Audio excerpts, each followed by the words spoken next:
Oyuna gəldikdə həqiqətən bir tərəfdən ağır oyun oldu. Həddindən artıq gərgin oyun oldu. Digər tərəfdən deyərdim ki, azarkeşlər üçün maraqlı oyun oldu. Yəni, ən azından 4 gol gördülər. Əlbəttə ki, istəyirdik qalib çıxaq bu iki görüşdə. Amma düşündüyümüz alınmadı.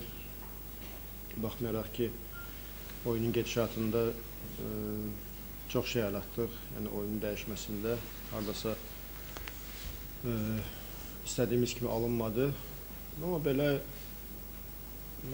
Neftçi də yaxşı oyun göstərdi. Belə uşaqlar da, bizimkilər də sona kimi mübarizə apardılar. Qələbə üçün əlindən gələni etdilər və qaldı ki, futbolçuları az bir vaxtda psixoloji hazırlamaq, çünki qarşıda çempionat oyunu var 3 gündən sonra Qəbələdə.